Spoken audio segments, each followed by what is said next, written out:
Béni sois-tu, Seigneur. Gloire. Viens, Esprit Saint, remplis nos cœurs, illumine nos esprits, embrase-nous de ce feu d'amour pour vivre cette messe avec vous tous, mes amis, tous ensemble, dans la divine volonté, tous ensemble. Nous cherchons la face de Dieu au milieu de ce monde. Voilà, alléluia, vous tous qui resplendissez comme des lumières au milieu de ce monde. Nous sommes là, nous sommes ensemble, nous cherchons la volonté de Dieu, au nom du Père, du Fils et du Saint-Esprit. Le Seigneur soit avec vous et avec votre esprit. Nous demandons pardon au Seigneur pour nos péchés. Faisons réparation pour nos péchés, pour les péchés de tous les hommes. Prenons les réparations de Jésus, les souffrances de Jésus, les prières de Jésus, les supplications de Jésus. Pour tous les hommes, pour tous ceux qui sont dans les ténèbres, dans l'obscurité. Réparons pour eux, pour chacun, rejoignons leurs intelligences, leurs cœurs, leurs émotions. Tu me trouveras, moi, dit Jésus, entre en moi, tu me trouveras, moi, et tu trouveras toutes les créatures. Nous influençons dans la divine volonté toutes les créatures. Pour qu'elles reviennent à Dieu, je confesse à Dieu Tout-Puissant. Je reconnais devant mes frères que j'ai péché en pensée, en parole, par action et par omission. Oui, j'ai vraiment péché. C'est pourquoi je supplie la Vierge Marie, les anges et tous les saints, et vous aussi mes frères, de prier pour moi le Seigneur notre Dieu. Que Dieu Tout-Puissant nous fasse miséricorde, qu'il nous pardonne nos péchés et nous conduise à la vie éternelle. Seigneur, prends pitié. Ô Christ, prends pitié. Seigneur, prends pitié. Prions le Seigneur.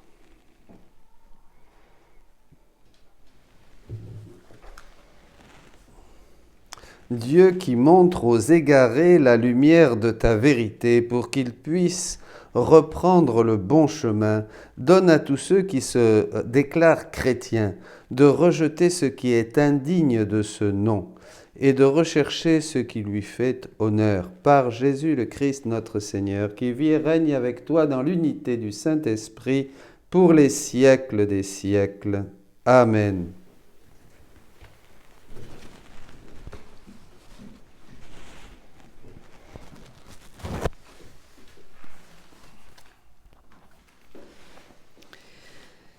Lecture de la deuxième lettre de Saint Jean.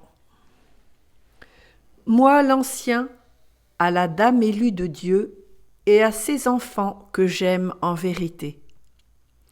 J'ai eu beaucoup de joie à trouver plusieurs de tes enfants qui marchent dans la vérité, selon le commandement que nous avons reçu du Père. Et maintenant, dame élue, je t'adresse une demande. Aimons-nous les uns les autres. Ce que je t'écris là n'est pas un commandement nouveau. Nous l'avions depuis le commencement. Or, l'amour, c'est que nous marchions selon ses commandements.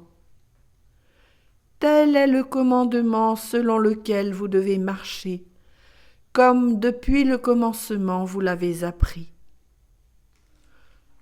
Beaucoup d'imposteurs se sont répandus dans le monde. Ils refusent de proclamer que Jésus-Christ est venu dans la chair. Celui qui agit ainsi est l'imposteur et l'antichrist. Prenez garde à vous-même pour ne pas perdre le fruit de notre travail, mais pour recevoir intégralement votre salaire. Quiconque va trop loin et ne se tient pas à l'enseignement du Christ, celui-là se sépare de Dieu. Mais celui qui se tient à cet enseignement, celui-là reste attaché au Père et au Fils. Parole du Seigneur. Nous rendons grâce à Dieu. Heureux ceux qui marchent suivant la loi du Seigneur. Heureux ceux qui marchent suivant la loi du Seigneur. Heureux les hommes intègres dans leur voie, qui marchent suivant la loi du Seigneur. Heureux ceux qui gardent ses exigences, ils le cherchent de tout cœur. Heureux ceux qui marchent suivant la loi du Seigneur. De tout mon cœur je te cherche, garde-moi de fuir tes volontés. Dans mon cœur, je conserve tes promesses, pour ne pas faillir envers toi. Heureux ceux qui marchent suivant la loi du Seigneur. Sois bon pour ton serviteur, et je vivrai. J'observerai ta parole. Ouvre mes yeux, que je contemple les merveilles de ta loi. Heureux ceux qui marchent suivant la loi du Seigneur.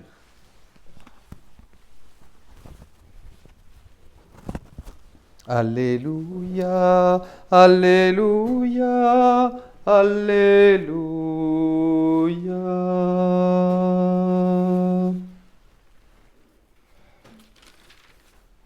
Redressez-vous et relevez la tête, car votre rédemption approche. Alléluia, Alléluia, Alléluia. Le Seigneur soit avec vous et avec votre esprit. Lecture de l'Évangile de Jésus-Christ selon saint Luc. En ce temps-là, Jésus disait à ses disciples: comme cela s'est passé dans les jours de Noé, ainsi en sera-t-il dans les jours du Fils de l'homme. On mangeait, on buvait, on prenait femme, on prenait mari, jusqu'au jour où Noé entra dans l'arche et où survint le déluge qui les fit tous périr. Il en était de même dans les jours de Lot. On mangeait, on buvait, on achetait, on vendait, on plantait, on bâtissait. Mais le jour où Lot sortit de Sodome, le ciel tomba. Du ciel tomba une pluie de feu et de soufre qui les fit tous périr. Cela se passera de la même manière le jour où le Fils de l'homme se révélera. En ce jour-là, celui qui sera sur la terrasse et aura ses affaires dans sa maison, qu'il ne descende pas pour les emporter. Et de même, celui qui sera dans son champ, qu'il ne retourne pas en arrière. Rappelez-vous la femme de Lot. Qui cherchera à conserver sa vie la perdra, et qui la perdra la sauvegardera. Je vous le dis, cette nuit-là, 2 personnes seront dans le même lit. L'une sera prise, l'autre laissée. 2 femmes seront ensemble en train de moudre du grain. L'une sera prise, l'autre laissée. Prenant alors la parole, les disciples lui demandèrent: où donc, Seigneur? Il leur répondit: là où sera le corps, là aussi se rassembleront les vautours. Acclamons la parole de Dieu. Louange à toi, Seigneur Jésus.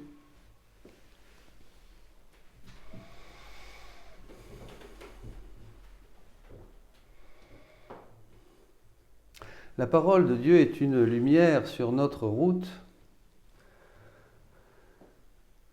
mais quand le contexte dans lequel nous vivons devient compliqué, elle est lumière, mais il faut vraiment avoir un cœur plein de Dieu. Tout est pur pour les purs, dit l'apôtre. Vous comprenez? C'est-à-dire, elle est une lumière pour tout le monde, la parole de Dieu, c'est vrai. Mais par exemple, en ces temps qui sont difficiles, ce matin, un prêtre me partageait des attitudes extrêmes à droite et à gauche parmi ses fidèles et dans l'Église en général. Notre évêque, Jean-Paul Jamf, nous a écrit et nous a invités à la modération, à ne pas sortir avec les drapeaux nécessairement pour revendiquer ou faire... Est-ce que c'est vraiment ça que Dieu nous demande ? Est-ce que ça va faire avancer les choses? Je dis ni oui ni non. Je crois qu'il faut discerner, il faut être rusé comme des serpents, prudent comme des colombes. C'est vrai que beaucoup de choses qui nous viennent des instances, du gouvernement, sont très discutables, surtout pour nous les chrétiens. Jésus le dit là, beaucoup d'imposteurs se sont répandus dans le monde. Ils refusent de proclamer que Jésus-Christ est venu dans la chair. Celui qui agit ainsi est l'imposteur et l'antéchrist. Ah, vous voyez, c'est clair. Là, c'est très clair. C'est vrai. Tous ceux qui ne proclament pas ou qui ne défendent pas Jésus ou qui ne sont pas pour Jésus ou qui ne voient pas que dans le mystère de l'incarnation, Dieu nous a donné cette ultime et dernière parole, que tout ce qui n'est pas assumé dans le Christ n'est pas sauvé, disent les pères. Oui, c'est vrai. C'est vrai que mon peuple, dit Dieu, meurt par faute de connaissance, que le monde en général est noyé dans l'ignorance, mais même au milieu des catholiques. Ça part dans tous les sens. Il y en a qui vont me dire, il faut faire ceci, il faut faire cela, il faut écouter un tel, il faut écouter l'autre. Là, il y a une prophétie, là, il y a encore une autre prophétie, il faut écouter celui-ci, il faut écouter celle-là. On n'en sort plus. C'est pas vrai, c'est pas comme ça. Donc, vous voyez, une humanité, le contexte d'une humanité qui est loin de Dieu et qui n'a pas vraiment encore une profonde communion avec Jésus-Christ pour pouvoir discerner ce qui est bon, retenir ce qui est bon, tout discerner, tout vérifier et rejeter ce qui est mauvais. C'est ce que dit saint Paul. Retenir ce qui est bon, vérifier toute chose et dénoncer ce qui est mauvais. Ça, c'est le discernement. C'est difficile. Voilà. C'est difficile aujourd'hui parce que, comme nous nous sommes depuis tellement de décennies éloignés de Dieu, mes amis, qu'est-ce qui règne en fait? C'est le relativisme, c'est le pluralisme idéologique. Chacun voit midi à sa porte, chacun son petit catholicisme, chacun son petit Jésus, chacun sa petite Trinité. Alors il y en a qui vont vous dire, il faut faire comme ceci, il faut faire comme cela. Si tu fais comme ça, ah non, là c'est du diable. Si tu fais comme ceci, ah ça c'est bien. Si tu écoutes un tel, tu es sûr d'être avec la Vierge Marie. Si tu ne l'écoutes pas, tu es foutu. Voilà. Ça. Très difficile. C'est le contexte actuel, voilà. Une humanité loin de Dieu, et voilà, et donc, est-ce qu'il faut... Non. Comment ça va se passer? Comme au jour de Noé. Le jour de Noé. Le peuple était dans l'ignorance, l'insouciance, on mangeait, on buvait, on faisait la fête, comme aujourd'hui. Et tout d'un coup, le Fils de l'homme va se manifester. Mais il se manifeste. Il ne faut pas attendre des signes dans le ciel. Jésus le disait, vous cherchez des signes. Non, il est là au milieu de nous, nous l'avons vu hier.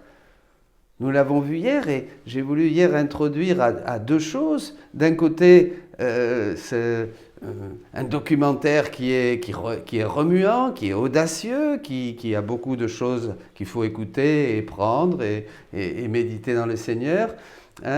Et tout cela, il faut l'interpréter à la lumière de la parole de Dieu. Qu'est-ce que nous dit Dieu aujourd'hui? Et Dieu nous a parlé dans la parole. Et c'est là où je vous invite bientôt à avoir un nouvel enseignement sur la grande tribulation, parce que c'est clair, c'est dans les textes. Là, Jésus en parle. Il y a une tribulation dans ces jours de Noé, il y a une tribulation dans les jours de Lot, il y a une tribulation dans ces temps maintenant que nous vivons, où le Fils de l'homme se manifeste, bien sûr. La divine volonté, c'est la manifestation. Jésus s'est manifesté depuis 2000 ans, et là, il se manifeste. Alors, vous voyez, c'est ça qu'il faut voir. Je disais ce matin, un frère prêtre, un confrère, on est tenté de réagir tout de suite humainement.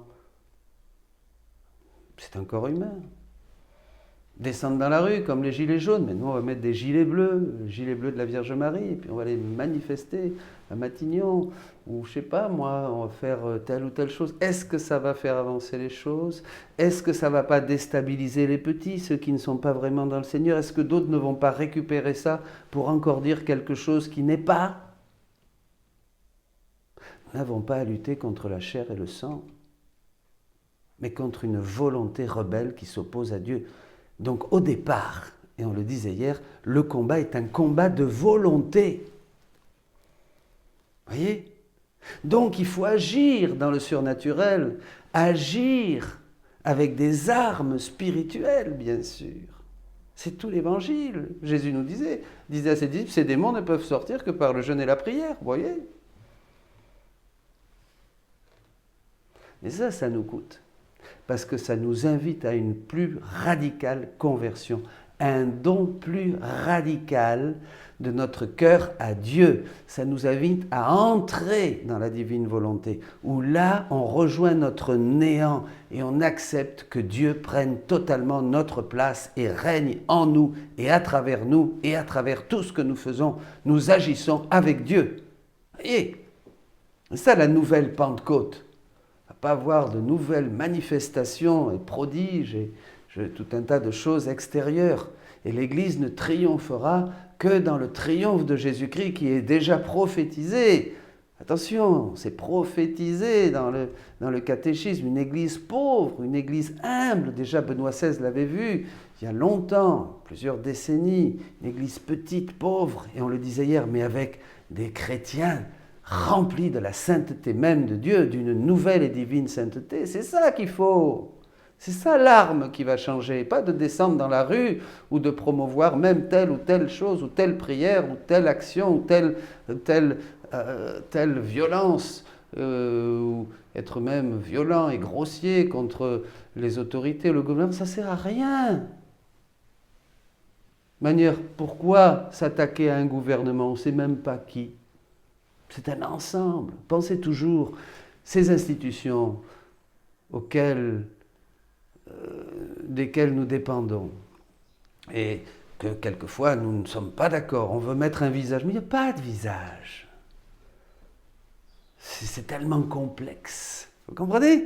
C'est tellement complexe, évidemment. Regardez les lois. La bataille pour les lois, regardez la bataille pour la pandémie, regardez ce que disent les scientifiques, regardez ce que disent d'autres, regardez, c'est très compliqué. Il faut être rusé, il faut être discerné. Voyez, c'est un autre combat. Rappelez-vous Jésus devant Hérode, il n'a pas donné un mot. Devant Pilate, 2-3 mots. Et surtout mon royaume n'est pas de ce monde. Vous ne croyez pas qu'il aurait pu descendre de la croix et tous leur couper la tête? Il aurait pu demander une légion d'anges, il l'aurait eu tout de suite. Attention, n'agissons pas humainement, ne laissons pas encore notre humanité prendre le dessus et dire que c'est du spirituel. Soyez saints comme Dieu est saint. Écoutez Jésus, écoutons Dieu. Vivons dans sa divine volonté. Et c'est ce que veut le Seigneur, c'est cette lutte de volonté. C'est que nous soyons avec lui et que nous puissions agir partout avec lui. Oh là là, il faut beaucoup de foi, est-ce possible ça? Eh bien, oui, c'est ça la foi qui bouge les montagnes. Pas grand-chose. Thérèse soulevait le monde avec la foi et la prière, dit-elle. Et elle termine son autobiographie comme ça. Histoire d'une âme. Mes amis, ne nous trompons pas de combat. Il faut perdre sa vie, oui c'est vrai, pour mener le bon combat, parce que c'est un échange de vie. Dieu aujourd'hui nous le dit clairement, je vous donne ma vie, je vous donne ma divine volonté, je vous redonne tout ce que vous aviez perdu pour que vous agissiez avec moi partout et que nous formions ensemble le royaume de Dieu, pas sans Dieu. Le royaume de Dieu, Dieu veut le former avec nous, puisque nous sommes les sujets de ce royaume.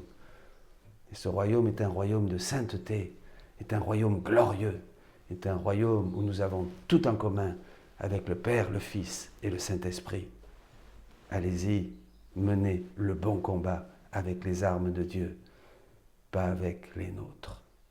Amen.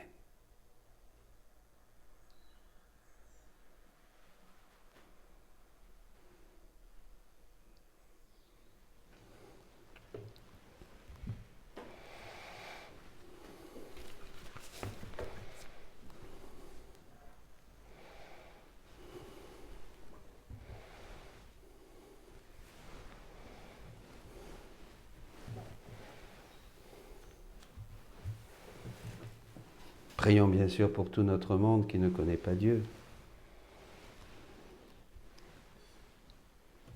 En toute humilité, nous pouvons dire que nous avons la vérité, puisque nous confessons Jésus-Christ dans la chair comme vrai sauveur du monde.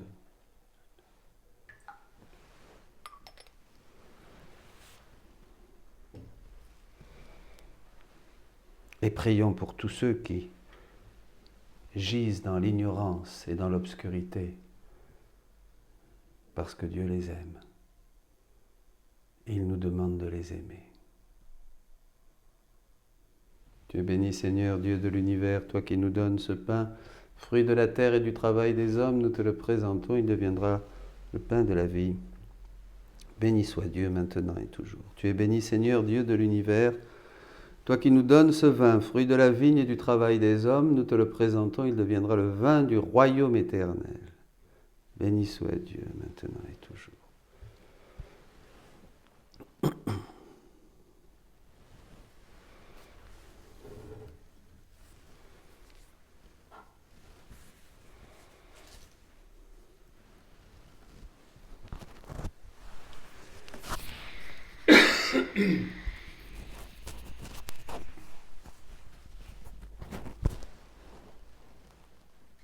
Prions ensemble, frères et sœurs, au moment d'offrir le sacrifice de toute l'Église pour la gloire de Dieu et le salut du monde. Regarde, Seigneur, les dons de ton Église en prière. Accorde à tes fidèles qui vont les recevoir la grâce d'une sainteté plus grande par Jésus le Christ, notre Seigneur. Amen. Le Seigneur soit avec vous et avec votre esprit. Élevons notre cœur, nous le tournons vers le Seigneur. Rendons grâce au Seigneur notre Dieu. Cela est juste et bon. Vraiment, Père très saint, il est juste et bon de te rendre grâce toujours et en tout lieu, par ton Fils bien-aimé Jésus-Christ. Car il est ta parole vivante, par qui tu as créé toutes choses. C'est lui que tu nous as envoyé comme Rédempteur et Sauveur, Dieu fait homme, conçu de l'Esprit Saint, né de la Vierge Marie, pour accomplir jusqu'au bout ta volonté et rassembler du milieu des hommes un peuple saint qui t'appartienne. Il étendit les mains à l'heure de sa passion afin que soit brisée la mort et que la résurrection soit manifestée. C'est pourquoi, avec les anges et tous les saints, nous proclamons ta gloire en disant d'une seule voix, Saint, Saint, Saint, le Seigneur Dieu de l'univers, le ciel et la terre sont remplis de ta gloire. Hosanna au plus haut des cieux. Béni soit celui qui vient au nom du Seigneur. Hosanna au plus haut des cieux. Toi qui es vraiment saint, toi qui es la source de toute sainteté, Seigneur, nous te prions. Sanctifie ces offrandes en répandant sur elles ton esprit, qu'elles deviennent pour nous le corps et le sang de Jésus le Christ, notre Seigneur.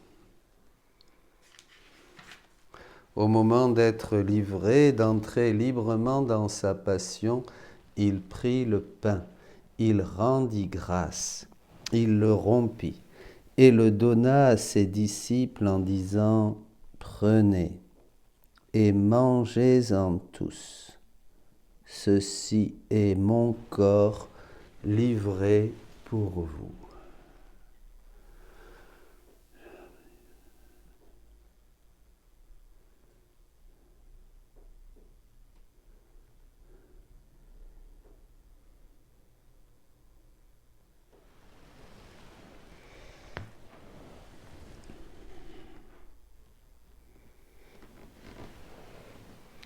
De même, à la fin du repas, il prit la coupe. De nouveau, il rendit grâce et la donna à ses disciples en disant « Prenez et buvez-en tous, car ceci est la coupe de mon sang, le sang de l'alliance nouvelle et éternelle, qui sera versé pour vous et pour la multitude en rémission des péchés. Vous ferez cela en mémoire de moi. »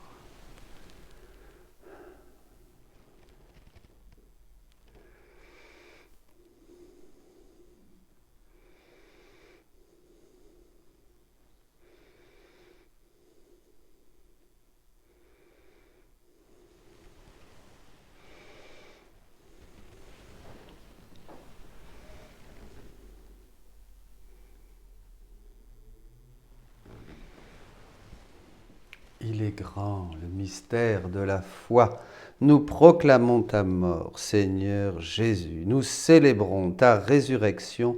Nous attendons ta venue dans la gloire. Faisant ici mémoire de la mort et de la résurrection de ton Fils, nous t'offrons, Seigneur, le pain de la vie et la coupe du salut. Et nous te rendons grâce, car tu nous as choisis pour servir en ta présence. Humblement, nous te demandons qu'en ayant part au corps et au sang du Christ, nous soyons rassemblés par l'Esprit Saint en un seul corps.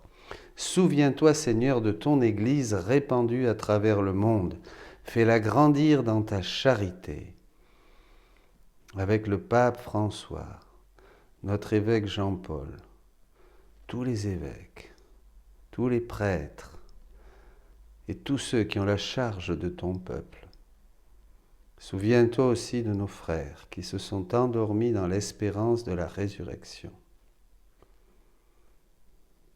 Tous les défunts de ces dernières semaines, dans les hôpitaux, les malades, les personnes âgées, qui sont partis vers toi, Seigneur. Ceux que nous aimons, nos proches, qui attendent nos prières, l'offrande du Christ pour recevoir consolation, lumière, paix et continuer leur chemin. Tous ceux qui ont quitté cette vie, reçois-les dans ta lumière auprès de toi. Et sur nous tous enfin, nous implorons ta bonté. Permets qu'avec la Vierge Marie, la bienheureuse Mère de Dieu, Saint Joseph, son époux, et les saints de tous les temps qui ont vécu dans ton amitié, que nous ayons part à la vie éternelle et que nous chantions ta louange par Jésus-Christ, ton Fils bien-aimé. Par lui, avec lui et en lui, à toi, Dieu le Père Tout-Puissant, dans l'unité du Saint-Esprit, tout honneur et toute gloire pour les siècles des siècles. Amen. Que cette prière nous réunisse. Que nous soyons tous un seul cœur et que le cœur de Jésus, dans le nôtre, vienne nous réunir pour que monte une seule prière et demande la plus importante des choses, la seule chose qu'il faut demander, bien plus que tel ou tel désir ou tel changement. Voilà, ou telle spiritualité. Que vienne le règne de Dieu sur la terre.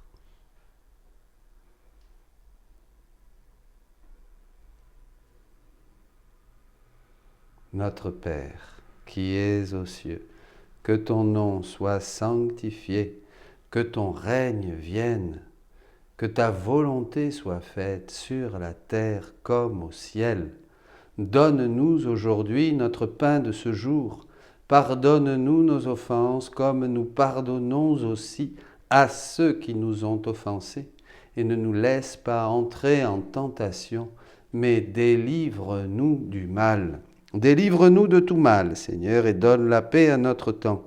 Par ta miséricorde, libère-nous du péché, rassure-nous devant les épreuves en cette vie où nous espérons le bonheur que tu promets et l'avènement de Jésus-Christ notre Sauveur.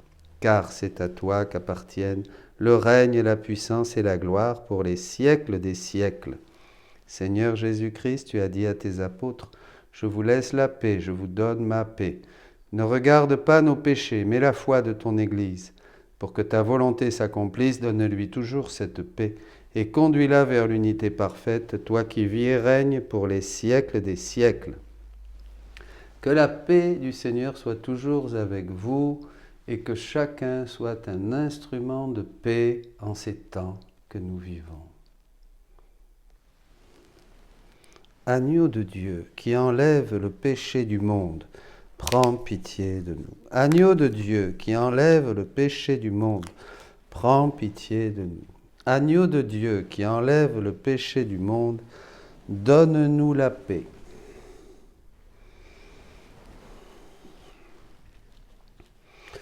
Heureux les invités au repas du Seigneur. Voici Jésus-Christ, l'agneau de Dieu qui enlève le péché du monde. Seigneur, je ne suis pas digne de te recevoir, mais dis seulement une parole et je serai guéri.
Nous communions tous dans la divine volonté. N'oublions jamais que chaque acte dans la divine volonté nous donne Jésus, la vie réelle de Jésus. La même vie réelle que la vie réelle de Jésus dans l'Eucharistie. L'Eucharistie est au service de la vie dans la divine volonté. Comme le prêtre, par des paroles qui viennent de Dieu, change les espèces du pain et du vin en corps et sang de Jésus. Chaque parole, chaque intention que nous avons de vivre le moindre de nos actes dans la divine volonté nous donne la vie réelle de Jésus. Nous allons terminer notre messe et faire notre action de grâce. Toi qui nous as nourris, Seigneur, par le sacrement de l'unité, fais-nous vivre en parfait accord avec toi, pour qu'en imitant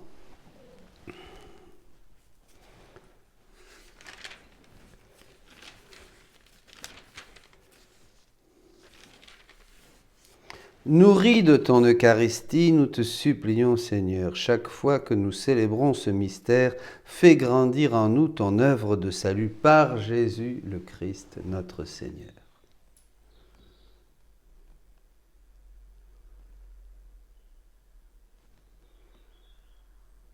Le Seigneur soit avec vous. Et que Dieu Tout-Puissant vous bénisse, le Père, le Fils et le Saint-Esprit.